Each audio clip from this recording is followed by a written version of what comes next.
Mateus capítulo 16, vamos ler do versículo 13 ao 20, famosa parte da confissão de Pedro.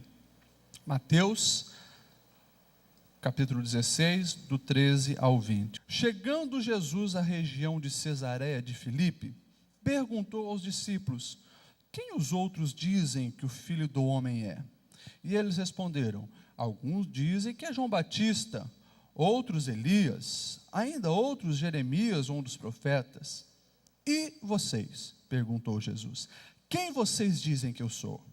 Simão Pedro respondeu: tu és o Cristo, o Filho do Deus vivo. Respondeu-lhe Jesus: feliz é você, Simão, filho de Jonas, porque isso não foi lhe revelado com carne ou sangue, mas por meu Pai que está nos céus. Eu lhe digo que você é Pedro. Sobre essa pedra edificarei a minha igreja, e as portas do inferno não poderão vencê-la. Eu lhe darei as chaves do reino dos céus. O que você ligar na terra terá sido ligado nos céus, e o que você desligar na terra terá sido desligado nos céus. Então advertiu aos seus discípulos que não contassem a ninguém que ele era o Cristo. Amém? Que ele está sentado. Nós vamos refletir nesta noite sobre a pergunta mais importante da vida. Qual é a pergunta mais importante da vida? As famosas perguntas, que todas as religiões, até a ciência tenta responder: de onde vim, para onde vou e por que estamos aqui, são importantes. E todos nós conhecemos algumas das respostas, mas eu penso que essa pergunta que Jesus trouxe à tona neste momento seja a pergunta mais importante da vida. Todos aqui sabemos quem somos. Você sabe o seu nome, o nome dos teus pais, tua mãe, de onde você veio. Você sabe onde você trabalha, você sabe do que você gosta, você sabe o time de futebol que você torce ou não, você sabe as coisas a teu respeito. É algo muito importante. Você sabe muita coisa sobre história do teu país, história das nações, você sabe muita coisa. Você sabe muita coisa a respeito das pessoas que te cercam. Hoje, nós vemos um momento da cultura inútil, e as pessoas sabem muita coisa de um monte de questão que não vai trazer nenhum resultado para a vida. As pessoas sabem o nome de todos os personagens da novela. As pessoas sabem o nome de todos os integrantes do Big Brother. A pessoa sabe escalar todo o time de futebol que ele torce. As pessoas sabem muitas informações. Mas nós precisamos ter uma certeza. Nós precisamos saber responder, talvez, a mais importante de todas as perguntas: quem é Jesus para mim? Quem é Jesus para mim? Porque você pode responder todas as outras perguntas de uma maneira muito plena, com muito conhecimento, com muitos argumentos, mas se você não souber responder quem é Jesus para você, você vai com todo esse conhecimento para o inferno. Se você não souber responder quem é Jesus para você, a vida vai perder todo o sentido. Nós precisamos aprender algumas coisas com essa passagem. É importante lembrarmos desse contexto.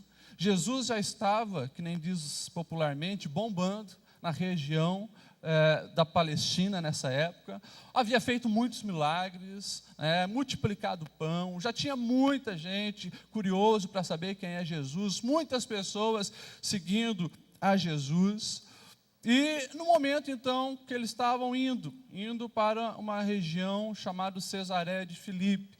Na Bíblia nós temos duas Cesareias, uma que fica mais próximo do mar Mediterrâneo, que é muito conhecida, construída por Herodes o Grande, e nós temos a Cesareia, essa Cesareia de Filipe, que o nome já diz, de Filipe, em homenagem a César, ao imperador local. Era uma região politeísta, muito politeísta, era a antiga região onde era um dos centros de adoração a Baal, e nessa época, no contexto do Império Greco-Romano, era uma região onde se adorava Pan, Deus de todas as coisas. Então era uma região bem politeísta.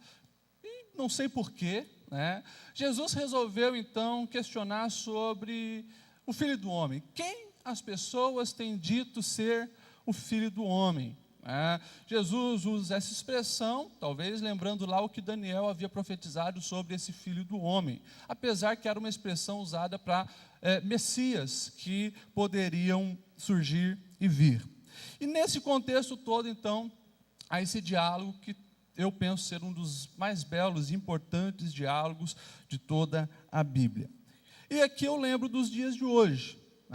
A mesma coisa que estava acontecendo lá naquela época, talvez o lugar, era propício para aquela discussão, nós também, nos dias de hoje, vemos uma maneira propícia lembrar sobre os questionamentos de Jesus. E uma primeira grande verdade que a gente precisa entender e ver é justamente essa: sempre haverá muitas opiniões a respeito de Jesus. Sempre haverá muitas opiniões a respeito de quem é Jesus. E isso começa lá na nossa família, isso começa lá na nossa casa. Geralmente, se são pais cristãos ou não, eles vão dar alguma opinião sobre Jesus. Alguns, talvez, já encaminham para o rumo certo, mostrando quem de fato é Jesus. Mas, infelizmente, nós vemos que a grande maioria da população vê Jesus apenas, e aprende isso de berço, como um santo homem, um grande homem, que deve ser admirado, respeitado, talvez venerado, e muitos aprendem dessa maneira que Jesus é isso, que também não faz grande diferença. Alguns vê Jesus como um carrasco, às vezes dentro da igreja, e muitas vezes inconscientemente, nós vemos alguns pais sempre falando: olha, não faz isso que Jesus vai te punir, não faz aquilo. E às vezes tem crianças dentro da igreja que crescem achando que Jesus é aquele juiz que qualquer vacilo que ele dá, Jesus vai bater, matar, jogar uma maldição e assim por diante. Tem pessoas que crescem assim, vendo Jesus apenas por esse lado, esquecendo do lado tão misericordioso de Jesus, e assim por diante, meus irmãos. Mas essa passagem ali evidencia talvez o que a maioria das famílias nós vemos no Brasil. Coloca Jesus num patamar elevado, porque ali nós vemos, olha, uns dizem que é João Batista, grande profeta, outros dizem que é Elias, talvez um dos maiores de Israel, outros dizem que é Jeremias. Então está no patamar elevado, mas ainda não chegou no devido lugar onde Jesus precisa ocupar. E hoje nós temos também aí opiniões de todos os lados. Nós temos a opinião do nosso amigo lá no trabalho, o amigo da faculdade. Você vai, às vezes, hoje mesmo, que eu sempre tenho falado, o hedonismo está aí em voga, todo mundo buscando prazer. Se você fala de Jesus, você, careta. Jesus não é aquele cara lá que disse que se você olhar para uma mulher, já pensar coisa errada, você pecou? Cara, com um monte de mulher bonita aí, você vai seguir esse cara, meu? Jesus não é aquele que falou que a gente não pode amar o dinheiro? Poxa, mas na economia do nosso país, alavancando, não tem como, você vai seguir esse Jesus? Tem a opinião dos amigos, que geralmente são negativas, geralmente são pautadas no contexto de focar apenas o prazer. Nós temos a opinião da ciência, a ciência sempre buscando provas para isso, prova para aquilo. Se a gente se lembrar, algum tempo atrás, estava aí na mídia, tentando descobrir como era o rosto de Cristo, para quebrar um mito europeu de que era loiro, de olhos azuis, não, mas era meio bugre, como a época lá, e assim por diante. A ciência vai estar dando as suas opiniões. Nós temos aí a mídia, e a mídia tem aí dado a maioria das opiniões e feito uma confusão na cabeça de muitas pessoas. A mídia geralmente pega esse lado negativo do ecumenismo e prega: não, todas as religiões são boas, todos os caminhos levam a Deus. Teve aí um programa que eu estava vendo as críticas no Facebook, o Thales Roberto participou de um programa lá, totalmente sincretista. Não, todas as religiões levam a Deus e assim por diante. Nós vemos a mídia dizendo também que Jesus era um mito. Tempo atrás também deu uma discussão aí com alguns personagens daquele programa CQC, dizendo: não, isso é tudo mentira, Jesus nem existiu. que é uma grande ignorância por parte deles, né? Porque os grandes historiadores já dizem, se você acredita que Jesus era o Filho de Deus ou não, é uma coisa, mas que existia um tal de Jesus no primeiro século, isso ninguém pode negar. Você pode pegar todos os historiadores romanos e talvez a principal fonte, o historiador judeu, Flávio Joséfo, que eram contra Jesus, eles fizeram vários registros. Negar que existia um tal de Jesus que foi crucificado sob Pôncio Pilatos, isso aí mostra uma ignorância tão grande que chega a ser ridícula. Mas está lá. Os nossos jovens, adolescentes, que estão assistindo a porcaria do CQC, estão às vezes engolindo esse tipo de coisa. Informações que a mídia aí nos passa. E se você for mais fundo, você vai ver a mídia pregando um Jesus apenas com intenções capitalistas, né? Jesus na Páscoa vira coelhinho e ovo para arrecadar, né, muito dinheiro com venda de chocolate. Mesma coisa no Natal, com presentes, né? Daí vem a figura do Papai Noel. Vamos um pouco mais fundo na mídia, você vai ver Hollywood produzindo filmes onde Jesus é gay, onde Jesus teve caso com Maria Madalena, onde Jesus teve casos de homossexualidade com Judas, e assim por diante. A mídia está aí. E se você mesmo entrar nas redes sociais hoje, no Facebook, você vai ver toda a opinião sobre Jesus. Jesus é roqueiro, Jesus é motoqueiro, Jesus é pistoleiro, tem imagens de todo jeito para Jesus. E até as religiões, né? Se perguntar para o muçulmano quem é Jesus, ele vai dizer, foi um grande profeta. Se você ir no hinduísmo, né, ele se encaixa na trindade hinduísta, e assim por diante, filho de Shiva. Então, gente, opiniões sobre Jesus vai ter de monte. E, se você não cuidar, você pode ser influenciado por isso. Você pode ser influenciado por isso. Só que essas opiniões sobre Jesus, não trazem um resultado efetivo para a sua vida. Por isso, Jesus fez uma segunda pergunta. Estão dizendo isso? Tá. Daí Jesus olha para os seus discípulos, assim como ele olha para mim e para você hoje, e pergunta, e você? E você? Quem vocês dizem que sou eu? E daí surge o Pedrão, né? Pedrão, impulsionado por Deus, faz a maior afirmação de todas até esse momento. Talvez não sabendo todos os planos que Deus tinha para esse Cristo, para esse Messias, mas ele, sem medo, diz, tu és o Cristo, o Filho de Deus. Nós precisamos olhar para isso no contexto daquela época, a esperança messiânica.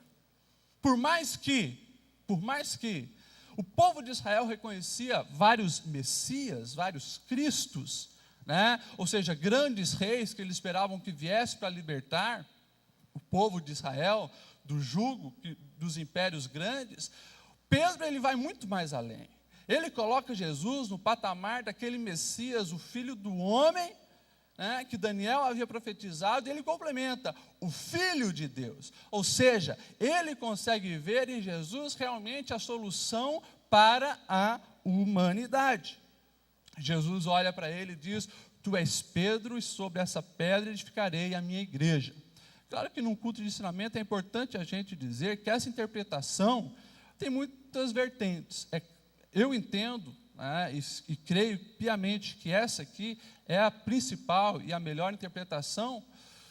Jesus estava dizendo do argumento de Pedro e não dele mesmo. Tu és Pedro, e sobre esta pedra, que pedra? O que Pedro tinha acabado de falar? Jesus era Cristo, Filho de Deus, a base de tudo. Sobre essa pedra edificarei a minha igreja, e as portas do inferno não prevalecerão contra ela. Porque depois surgiram outras, né, principalmente pela Igreja Católica, a partir do ano 350, afirmando que a pedra era Pedro. E daí então nós temos uma linhagem aí papal, né, onde o padre de Roma é o principal de todos. Mas nós precisamos ter a certeza, porque Paulo depois vai dizer, olha, a pedra que os homens rejeitaram veio a ser a pedra angular, a pedra base, é Cristo. Então, essa é a principal argumentação de Pedro. E a pergunta que Jesus faz para os discípulos, Pedro responde com aquela convicção, chega aos nossos ouvidos hoje. E Jesus quer saber de mim e de você, quem é Ele na sua vida? Ele pergunta para nós: e vocês? Quem vocês dizem que sou? Por quê? Justamente pelo fato de que tem muitas pessoas que ainda não responderam na vida, não responderam de fato, com atitudes, com escolha de vida, realmente, quem é Jesus. Alguns estão aí seguindo o que o papai e mamãe ensinou apenas. Tu é o Jesus que meu pai e minha mãe dizem que segue, tu é o Jesus da Bíblia, tu é realmente o Jesus que fez muito milagre, mas precisamos ir muito além disso. E assim como o Pedrão, ele teve uma revelação de Deus, porque o próprio Jesus falou: olha, isso não é coisa de carne ou sangue, não foi você que chegou a essa conclusão, mas isso veio do Pai direto para o seu coração. Assim como foi uma revelação do Pai, nós de fato vamos ter convicção que Jesus é o Filho de Deus, a solução para a humanidade, o Cristo que nós esperávamos e precisamos crer, a partir do momento das revelações, quando nós realmente acreditamos nas revelações. E lembrando que a principal revelação que nós temos hoje é a palavra do Senhor, que Ele cuidou piamente para que chegasse aos nossos dias da maneira que chegou. E nós precisamos levar muito mais a sério isso. E daí, então, se Jesus tinha perguntado: o que as pessoas estão dizendo que eu sou? Vocês, quem dizem que eu sou? E Pedro faz essa argumentação. Eu convido a cada um de nós analisarmos na nossa vida sobre onde nós temos colocado Jesus, como nós temos visto Jesus, como nós temos entendido Jesus. E lembrando que isso não fica só na teoria, só da boca para fora. Não adianta você reconhecer que Jesus é o Filho de Deus verbalmente. Isso precisa fazer parte do nosso dia a dia, das nossas escolhas, do sentido e o rumo que a nossa vida vai tomar. Nós precisamos entender essa grande verdade, porque aquilo que nós acreditamos sobre ser Jesus vai determinar a minha escolha de cada segundo da minha vida, de cada momento da minha vida. Eu me lembro que no ensino médio tinha um amigo meu que ele acreditava em ET. Ele acreditava que nós não estávamos sozinhos no universo e a vida dele era pautada em torno daquilo. A vida dele era pautada, as escolhas dele eram pautadas, né, de estudo, era pautada naquilo. Aonde ele investia o seu dinheiro, era imaterial que falava sobre aquilo. As decisões da vida dele eram pautadas por aquilo. Eu estava ouvindo o testemunho do ex-jogador de futebol das antigas, João Leite, que era goleiro do Atlético Mineiro. Ele diz também que ele tinha tanta convicção que o futebol era a coisa mais importante da vida, que toda decisão da vida dele, todas as escolhas giravam em torno do futebol. Todo o dinheiro dele era para a questão das coisas do futebol, as escolhas amorosas dele tinha que envolver futebol, a vida dele girava em torno do futebol, até ele encontrar Jesus. Isso, meus irmãos, faz parte do nosso dia a dia. Eu rio com os adolescentes, às vezes, que você vê essas tribos urbanas, né? E tem uma galera ali, os emos, eles têm convicção que a maneira mais linda de se portar é usar preto, ou preto e branco listrado, né, com aqueles tênis mad hat, e o cabelo assim, puxado. E daí você vê até as pessoas que têm um cabelo ruim, que nem o meu, eles fazem questão de fazer uma chapinha e puxar assim para o lado, para ficar daquele jeito, porque eles têm convicção que aquele é o jeito mais bonito de ser. As certezas e convicções da nossa vida, elas realmente vão nos determinar nas escolhas de vida, a maneira de se portar e agir. Por isso, essa é a pergunta mais importante da vida.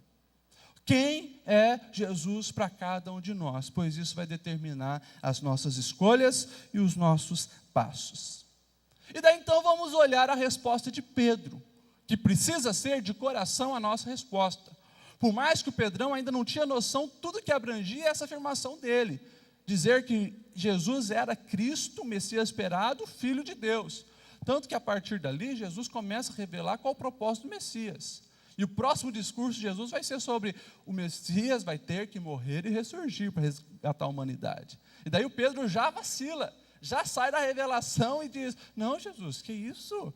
Não, você não vai precisar morrer. E daí Jesus já olha para Pedro e diz: afaste de Satanás.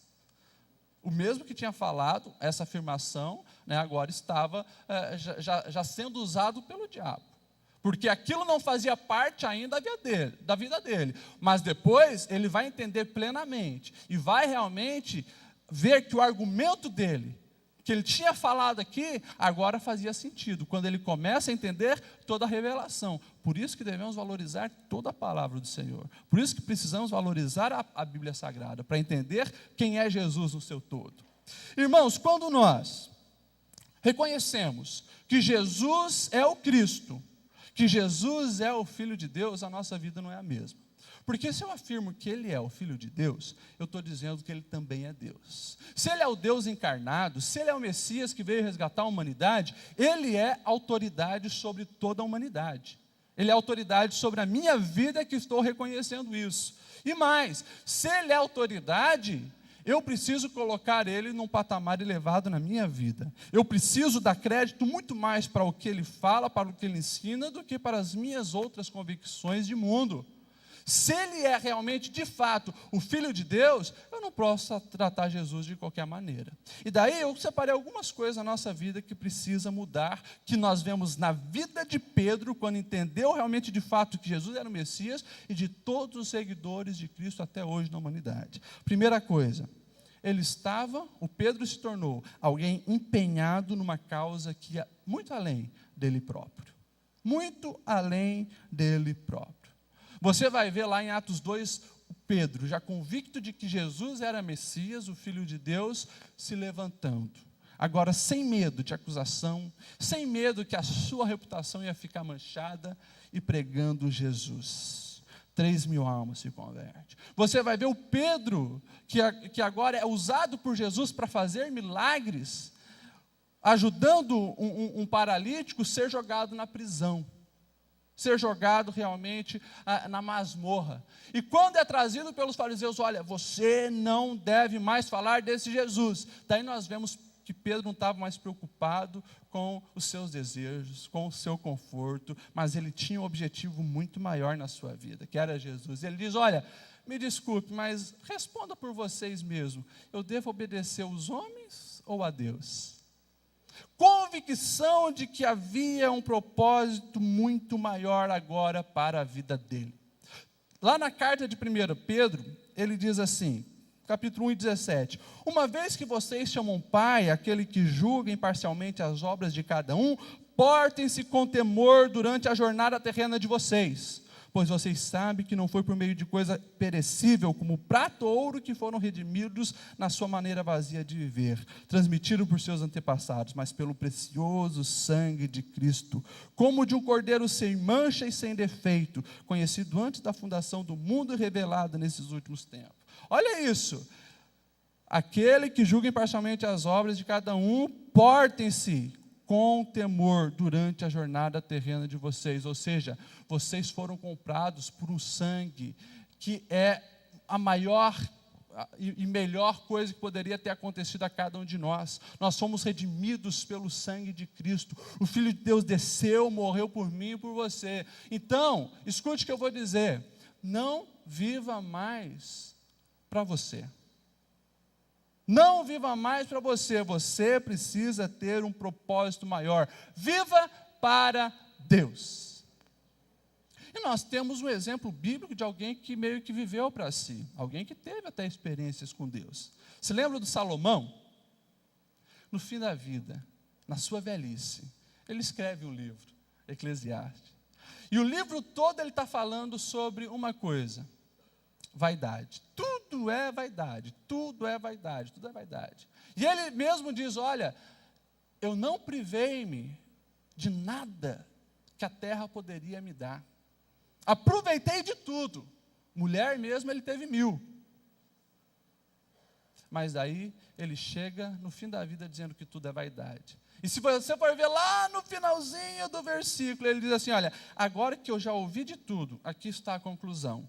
Tema a Deus e obedeça os mandamentos, porque isso é essencial para o homem. O que eu quero que você entenda? Nesse primeiro ponto, a vida vai fazer sentido quando realmente nós de coração declararmos que Jesus é o Cristo, que Jesus é o Filho de Deus, e darmos o lugar principal do nosso coração para Ele. Você pode fazer todas as outras coisas, se Ele não estiver no trono, é aquilo que eu sempre falo, irmão, não adianta, não adianta. Se lembra do jovem rico? Oh, bom mestre, o que eu farei para herdar a vida eterna? Por que me chamas bom? Bom não é somente a Deus? Já jogou uma ali. Espera aí, você está me chamando de Deus? Eu tenho, olha, observado todos os mandamentos, honrado pai e mãe, feito isso, feito aquilo, não cobicei, não adulterei, não matei, sou um crente, olha, canela de fogo, vou na Assembleia de Deus, Bíblia debaixo do braço, de terno e gravata, não perco um culto. E daí, Jesus vai lá no trono do coração. Beleza, parabéns. Mas faz o seguinte, pega tudo que você tem, vende e dá o dinheiro para os pobres. Quando aquele jovem ouviu isso, ele saiu e não fez nada do que Jesus disse. Por quê? Quem estava no coração dele? O dinheiro. Uma característica, irmãos, de qualquer cristão verdadeiro que realmente reconhece que Jesus é o Filho de Deus, é essa aqui. Ele não vai se empenhar na causa própria, mas ele vai estar empenhado no reino de Deus.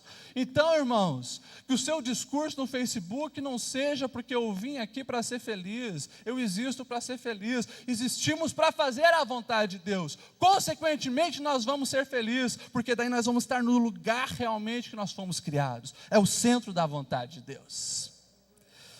Uma outra coisa que acontece, que aqui eu vou repregar um pouquinho, que o próprio pastor Aguiar falou durante os 3 dias de congresso da UMAD, questão do ser servo. Não tem como você reconhecer que Jesus Cristo veio ao mundo como Filho de Deus e você não se tornar servo dele. A partir dessa perspectiva, nós paramos de fazer a pergunta: o que o mundo pode fazer por mim? O que Deus pode fazer por mim? O que a igreja pode fazer por mim? Mas daí nós somos servos. Servos não têm vontade própria, servos faz a vontade do seu Senhor. A nossa pergunta muda: o que o Senhor deseja para a minha vida? O que o Senhor deseja que eu faça? O que realmente eu posso fazer para agradar ao meu Senhor? Muda a perspectiva que nós olhamos a Deus e a vida. Nossa pergunta muda. E o Pedrão, nas suas cartas, você vê muito evidente isso, fazendo sentido a afirmação dele. Lá em 1 Pedro 2,16, ele diz assim, vivam como pessoas livres, mas não usem a liberdade como desculpa para fazer o mal. Vivam como servos de Deus. Vocês, porém, são geração eleita, sacerdócio real, nação santa, povo exclusivo de Deus não é para descansar, para anunciar as grandezas daquele que vos chamou das trevas para a sua maravilhosa luz. 1 Pedro 4,10, cada um exerce o dom que recebeu para servir os outros, administrando fielmente a graça de Deus em suas múltiplas formas. Então, o nosso desejo agora, ele está subjugado à cruz de Cristo, está subjugado a fazer a vontade de Deus. Eu paro com essa ideia de que eu estou indo todo dia, acordando cedo, 6h30, indo para o trabalho. Eu perco a ideia de que eu estou indo para o trabalho para ganhar dinheiro, para sustentar minha família. Eu estou indo para o trabalho também para isso, mas em primeiro lugar eu sou servo de Cristo, então eu estou indo para o trabalho para mim ser luz lá, para mim representar Cristo lá, para mim ser bênção na vida do meu patrão, para mim ser bênção na vida dos meus colegas de trabalho. Eu sou servo de Cristo, eu não estou agindo para satisfazer as minhas necessidades, eu estou agindo para fazer a vontade de Cristo. Então eu acordo todo dia porque eu sei que o Senhor conta comigo lá no meu trabalho. O Senhor conta comigo lá na faculdade para ser um representante dEle. Eu preciso entender isso. O meu desejo está subjugado ao serviço de Cristo. Na família eu paro de perguntar, poxa, o que a minha esposa pode fazer por mim? O que meus filhos podem fazer por mim? O que o meu pai pode fazer por mim? Mas eu começo a perguntar o que eu posso fazer pela minha esposa, o que eu posso fazer pelos meus filhos, o que eu posso fazer para os meus pais, como que eu posso ser realmente um representante de Cristo lá na vida deles. O que Jesus faria se ele tivesse o pai que eu tenho? O que Jesus faria se ele tivesse o filho que eu tenho? O que Jesus faria se ele tivesse a esposa que eu tenho? Como que Jesus agiria em tal situação? E daí a gente para de ter esses casamentos sanguessuga, onde, eu estou casando para ser feliz, mas você também agora entende que vai estar casando para fazer o outro feliz. A gente para desse grande absurdo dos filhos sanguessuga, que é só me dá um celular novo, um PlayStation novo, uma sandália nova, um vestido novo. A gente começa a ver os filhos que colocam o Senhor realmente como filho de Deus na sua vida, entendendo que eles precisam agora representar Cristo lá. Eu começo a entender que eu não venho aqui na igreja apenas para receber a minha bênção. Eu venho aqui na igreja não apenas para ver o que a igreja pode oferecer para mim, mas eu venho na igreja sabendo como que eu posso adorar ao Senhor da melhor forma, independente de quem vai pregar, independente de quem vai cantar, independente do que vai ter. Eu começo a vir para a igreja para ver de que maneira eu posso servir os meus irmãos, de que maneira eu posso servir a liderança da igreja, de que maneira eu posso fazer a diferença. A gente começa a ter outra perspectiva de vida, quando eu realmente reconheço que Jesus é o Messias, que Jesus é o Filho de Deus, e que Ele então precisa ocupar esse lugar na minha vida. Você lembra do jovem rico que eu falei? Eu paro de perguntar sobre tanta coisa a respeito de dinheiro. Eu começo a entender que o meu dinheiro, os meus recursos, é também para o reino de Deus. E eu sei que quando a gente fala de dinheiro no mundo de capitalista de hoje, é o que mais pega para todo mundo. Mas eu não consigo entender um cristão verdadeiro que não seja ofertante dizimista. A única explicação é você não reconhecer que a igreja que você vai não seja reino de Deus. E daí eu acho que você está perdendo tempo na igreja. Mas se você se tornou um membro da igreja, entende que isso aqui é reino de Deus, eu não entendo como que existe cristão que não consiga ofertar e dizimar. Mas tem pastor que rouba? Tem pastor que rouba. Se você acha que os pastores dessa igreja roubam, você vai estar pecando, porque você vai estar entregando a tua oferta e o seu dízimo sem alegria e sem voluntariedade. Mas graças a Deus, a igreja aqui é aberta. Se você tem dúvida de onde está sendo investido o dinheiro, todos os membros têm liberdade de vir aqui na tesouraria. Alguns não precisam, que nem tem muita gente falando besteira por aí. Mas não tem como entender uma pessoa que retém dízimo e oferta. Pelo contrário, a prática do Novo Testamento ia muito além dos 10%. Você vai ver as pessoas botando tanta fé, que realmente a mensagem do Evangelho precisava ser expandida, precisava crescer, fazer a diferença, que as pessoas davam muito mais. Era 20, era 30, era 50, era 90%.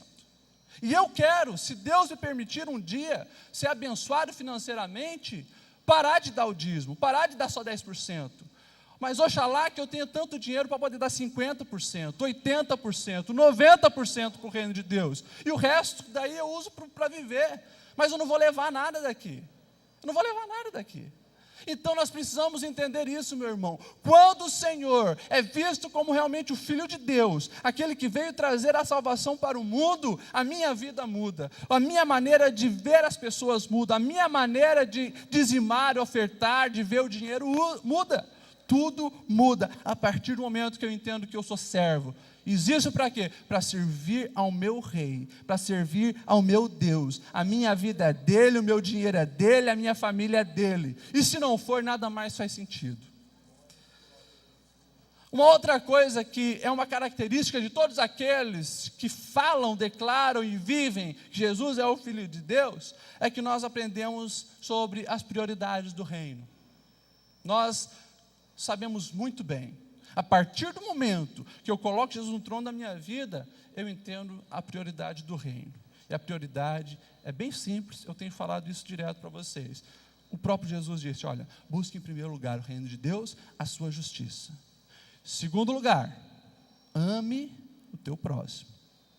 Ame o teu próximo. como a ti mesmo. É amar o Senhor acima de todas as coisas. Em segundo lugar, amar o próximo como a mim mesmo. Pedro, que gostava de um pouco de glória para si, que gostava de se aparecer, que gostava talvez de gastar um pouco da sua energia, do seu conhecimento para receber aplausos. E a gente vê, o papo do Pedrão era o seguinte: quando Jesus falou que ele ia ser preso, ia ser morto, olha Jesus, todos esses, esses caras aí realmente eu não boto muita fé, eles vão te abandonar, mas eu não, Jesus, eles sim, mas eu não. E a gente sabe o que aconteceu, né?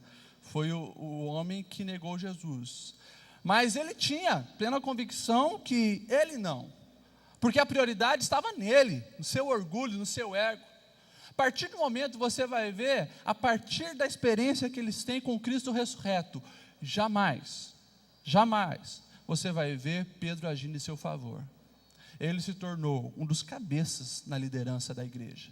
E você vai ver Pedro até o fim da sua vida, como diz os pais da igreja, até ser crucificado de cabeça para baixo, porque ele achava que era indigno de ser crucificado de cabeça para cima como o seu mestre Jesus. Até aquele momento, você vai ver que os seus dias foram gastos nessa prioridade: ajudar pessoas, pregar o evangelho de Cristo.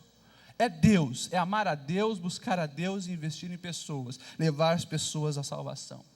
E nas suas cartas, 1 Pedro 1:22, ele diz assim: olha, agora que vocês foram purificados pela obediência à verdade, visando o amor fraternal e sincero, amem sinceramente uns aos outros, de todo o coração. 1 Pedro 4:8, sobretudo, amem-se sinceramente uns aos outros, porque o amor perdoa a multidão de pecados. Você vê ele falando do amor ao próximo, até amor aos inimigos. Vivam entre os pagãos de maneira exemplar, para que mesmo que eles os acusem de praticarem o mal, observando as vossas boas obras, glorifiquem a Deus que está no céu. Irmãos, não existe cristão verdadeiro que não ame e que não valorize pessoas. Não existe. Eu coloco em xeque aquele que bate no peito, diz ser cristão, mas repudia o seu próximo, não ajuda as pessoas. Não tem como. O próprio Jesus foi o maior exemplo disso, e investiu em vidas. Eu falo isso em tempos onde nós somos incentivados o tempo todo pela mídia e pelo capitalismo a inverter as coisas, amar coisas e usar pessoas. As pessoas estão se usando para o seu bel prazer, todo tipo de relação sexual, todo tipo de trambique para crescer financeiramente, trai o chefe, trai o sócio, faz isso, faz aquilo, e a coisa está feia. As pessoas estão se usando e amando as coisas, amando o carro, amando a casa, amando o seu dinheiro, amando os seus bens. Você pode ver isso, gente, no contexto familiar. Morre um pai de família, os irmãos se matam e ficam se odiando por anos, por causa da herança. A relação pessoal não importa, o que importa é o dinheiro. As pessoas, se uma coisinha que alguém arranhou o carro do companheiro, foi abrir a porta lá no estacionamento e bateu, já arruma uma briga, às vezes já agride a outra pessoa. Por quê? Porque a pessoa não vale tanto, mas o carro vale. Isso é visão distorcida da fé cristã. Isso não é ver Jesus como o Messias, o Filho de Deus, aquele que nos ensinou a amar as pessoas. Então, essas prioridades, elas sempre estão claras para os seguidores verdadeiros de Cristo. Nós amamos pessoas e amamos a Deus acima de todas as coisas. E a terceira coisa, nós aprendemos a ser grato pelo que temos, a ser grato pela vida. Por mais que não tenhamos tudo, aquilo que nós temos, nós somos gratos a Deus. Nós vemos o Pedro, na carta dele, na primeira carta, 3:13, diz assim: olha, quem há de maltratá-los, se vocês forem zelosos na prática do bem? Todavia, mesmo que venham a sofrer, porque praticam a justiça, vocês serão felizes. Eu fico em crise, porque eu sou professor de história da igreja, e os 300 primeiros anos da igreja foi perseguição, começando Começando pelos judeus, pelos fariseus, pelos escribas, que já perseguiam Jesus, e depois você vai ver alguns governadores romanos, como Herodes, que mandou matar Tiago, e depois você vai ver alguns imperadores, começando a partir de 64 com Nero. A partir dali você vai ver muita perseguição, muitos cristãos morrendo, muitos cristãos padecendo, mas é assustador a gratidão que eles tinham à vida e a Deus. Eles entravam nas arenas sabendo que iam morrer, mas estavam louvando e cantando e exaltando o nome do Senhor. Nós vemos Pedro no momento que estava já em perseguição, dizendo: olha, o que importa é a gente estar fazendo a justiça, porque desse jeito nós vamos ser felizes. 1 Pedro 4,13, ele diz assim: alegrem-se à medida que participam do sofrimento de Cristo, para que também, quando a sua glória for revelada, vocês exultem com alegria. Parece absurdo quando nós vemos isso. Como é que pode alguém se alegrar no meio do sofrimento? E isso nós vemos também muito evidente no Paulo, né, nas cartas paulinas, um homem que sofreu muito. E daí ele diz: olha, eu aprendi tudo, todas as coisas eu sei me dar bem, aprendi a passar fome, aprendi a ter fartura, aprendi a estar bem, estar mal, a ter saúde, a não, tudo eu posso, naquele que me fortalece. Que é uma versão talvez um pouco melhor, é tudo suporte naquele que me fortalece. O que o Paulo estava querendo dizer? Gente, o que importa é Cristo. O que importa é Cristo, o nosso maior bem é Cristo. O nosso maior bem é ter o Filho de Deus na nossa vida. Um desses mártires, durante esses 300 primeiros anos, chamado Próbios, em torno do ano 250, ele foi levado preso por ser cristão, e foi drasticamente espancado, semana após semana. E toda semana ele era levado para oferecer um sacrifício pagão. Ele, como não oferecia, e na última vez que ele foi levado, a resposta dele foi a seguinte: a cada espancamento, a minha fé se fortalece, pois percebo que o melhor da vida ninguém me tira. Irmãos, isso é característica de alguém que entendeu que Jesus é o Filho de Deus e colocou Ele no centro da sua vida. Tem um poeta brasileiro que ele fez uma música, e gosto muito, e diz assim: pode me faltar o sol, pode me faltar sua luz, só não pode me faltar Jesus, Jesus. Pode me faltar o bem e o alvo não alcançar, mas Jesus, o pão da vida, não pode faltar, não pode não. Seu nome é Jesus, caminho certo para seguir. Suas pegadas estão no chão, vou em sua direção, para ser um vencedor. Seu nome é Jesus, caminho certo para seguir. Coisa linda, irmão. Suas pegadas estão no chão, vou em sua direção, para ser um vencedor. Pode me faltar o sol, pode me faltar sua luz, só não pode me faltar Jesus, Jesus. Ainda que o dia vire noite, ainda que você perca tudo, há um tesouro bem maior, Jesus, a luz do mundo. Se coloque em pé. Seu nome é Jesus,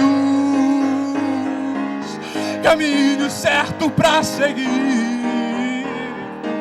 Suas pegadas estão no chão, vou em sua direção, para ser um vencedor. Oh, aleluia.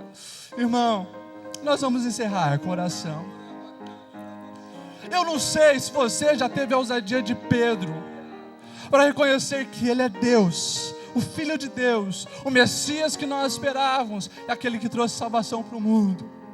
Mas se você não fez, faça isso. Coloque Jesus no trono da sua vida, porque você pode saber responder todas as perguntas que a humanidade te fizer.